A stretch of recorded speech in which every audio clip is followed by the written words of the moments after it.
We're joined now by our senior political editor, Steve Chaggaris. Hey, Rena. Hi, Steve. So what can you tell us? At first, we thought this cough was related to allergies. Now we find out she has pneumonia. The irony is it's coming during the week where she's allowed the most access that she really has to reporters following her in the campaign. Well, most access in terms of answering questions from reporters, but there's still an issue in terms of covering both of these candidates of what they're doing on their downtime. And this incident raises a lot of questions. She apparently went to the doctors on Friday, unbeknownst to the press, and was diagnosed with pneumonia, unbeknownst to the press, until they decided to tell us today after she was spotted on camera falling. So it raises transparency questions about what is the campaign telling us and what isn't the campaign telling us. And I think it's going to raise a lot of questions among voters who already have a lot of questions about her honesty and trustworthiness. And so this just plays into that issue. Steve, for people who aren't familiar with the way the media and the candidates operate, it's my understanding that there's always somebody who stays with the candidates in past elections. Is that the case with both the Clinton campaign and the Trump campaign? Yes, traditionally over the last about 5 decades, there has been what's called a protective pool that follows the candidates around. And what that is a group of journalists that are at least stationed somewhere close to the nominees. And when they go out in public, that pool will follow them around. This has been tradition pretty much since 1964. What's gone on this year is neither the Trump campaign nor the Clinton campaign have agreed with the press covering them about setting up a protective pool to let them to let us know when they're going out in public. So they're free to go out in public without us being able to follow them. And so what we've seen now over the course of 48 hours is, one, we found out she's been to the doctors, which means she's had to travel in public to get there, and go home and not know about that. And then secondly, she goes to the 9/11 event, faints, and we don't really know about what happened. We wouldn't have known about the fainting spell if it wasn't for somebody on the street shooting on their phone this episode of her trying to get into the van. So there are questions about transparency on both sides here, but this is a result of what can happen when we don't have that transparency. These major things can happen with candidates that the public should know about 8 weeks before an election. We know that I remember when Senator John McCain was running and he released an extensive report of his health and allowed reporters to actually check it. President Obama did the same as well, released a statement, allowed a doctor to examine him as well. What has been the typical protocol for presidential candidates releasing their medical history? Well, in terms of health, and that's what's interesting. So the precedent has been really just sort of their doctors putting a medical summary or summary of their medical records out. That has been the protocol, and that's what both Trump and Clinton have done this year. But because of their age, he's 70 years old, she's 68, people are asking questions about their health. And there have been a lot of questions about Hillary Clinton's health raised by her opponents. Some have been sort of ridiculous charges, but there have been questions raised. Now we're seeing what happens when you don't have a full sense of what is going on in terms of the candidate's health. A lot of questions are going to continue to be asked. She now has pneumonia.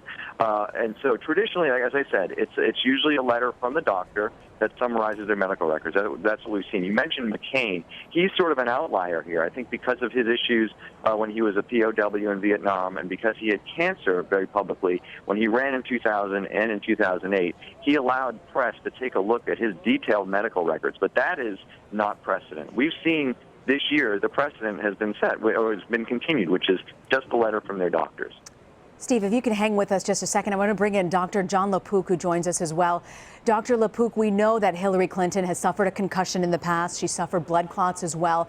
What can you tell us, knowing now that she has pneumonia? What concerns would you as a doctor have about her health? Well, now that we have this added piece, I think it makes today's episode, where she's wobbly, a little bit easier to understand. We talked about how, I talked about earlier, how it might be a vasovagal, and that's something that happens. You see when people's pulse or their blood pressure goes down, they can get dizzy. And it's a very common thing that happens to people in subways, crowded elevators, if they're dehydrated, if they're hot, if it's humid. And today, of course, was a hot and humid day. Now we find out that she had pneumonia, and that could increase the chance of her becoming dehydrated if, for example, if she had a fever, because you can evaporate more water. And if she has a tough schedule, she's run down. It would have been a nice piece of information to know. But now the question is going to be, details about the pneumonia. What kind of pneumonia is it? Is it caused by a virus? Is it caused by bacteria? Do we know how big it is, how extensive it is? These are questions that need to be asked. What would be the difference versus viral versus bacterial pneumonia? Well, bacterial pneumonia is treatable by antibiotics, and she was put on antibiotics, I'm told, so that would support, at least in thinking that could be a contributing factor. Sometimes pneumonias can start off as being viral, and then which is not treatable by antibiotics, and then secondarily you can get a secondary bacterial infection that slips in. So very often when we see pneumonia, we cover with antibiotics. Dr. LaPook, if you could hang with us, I want to bring in Nancy Cordes, who's been covering Hillary Clinton from the start. Nancy, you've been traveling with her. Did you see anything out of the ordinary when it came to her health on the campaign trail this week? Only on Monday. Monday was Labor Day, and she had a very busy day that day. She campaigned in Cleveland. You may recall that she actually came back and spoke with us on the campaign plane. It was the first day that she had her campaign plane, and so it was notable that she came back and spoke to the press. And when she started out the day, she seemed fine, but then when she got up to the microphone to speak in Cleveland, she had a bad coughing fit. It really kind of prevented her from delivering her speech the way she normally would. She was really choked up for the first few minutes, got through her speech, but it wasn't a typical Clinton event. And then when she spoke to us on the plane, she also began coughing and actually at one point said, okay, I'm going to go back and to the front of the plane, drink some water, and I'll come back eventually. And she did come back when the plane landed and sort of finish her conversation with us. After that, she seemed fine. She did another event that night in Illinois, multiple events, Tuesday, Wednesday, Thursday, even on Friday. In New York City, she had a bipartisan meeting with security experts. We were there. She came out afterwards. She took more questions from the press. No sign of any ailments there. And now we've learned that was the day that her doctor supposedly diagnosed her with pneumonia, which comes as a big surprise. Obviously, people can present with pneumonia even if they don't outwardly look very ill. But, she looked on Friday as if she were in top form, and we didn't see any sign of this prolonged cough, as her doctor put it, that she says she was afflicted with throughout the course of the week.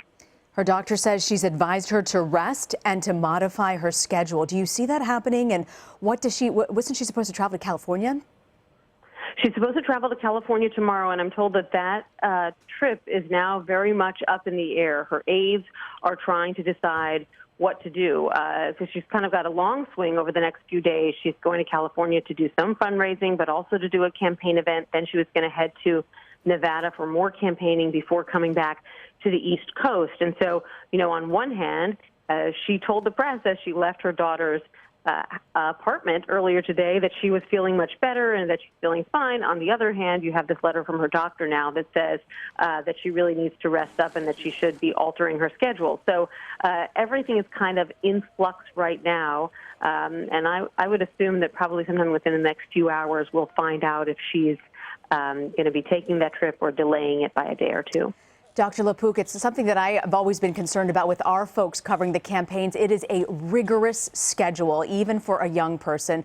What happens? I mean, this is the thick of the campaign cycle right now. What happens if she doesn't reduce her schedule? What could the complications then lead to? Well, it's hard to speculate on something like that. There's some critical piece of information that we don't have here is how big a pneumonia. I mean, the word pneumonia is a clinical diagnosis, but it's also based on an X-ray. And you've got two lungs, and a pneumonia could just be a tiny little patch of an area that's abnormal, just a little bit that's even hard to see, or it could be much bigger.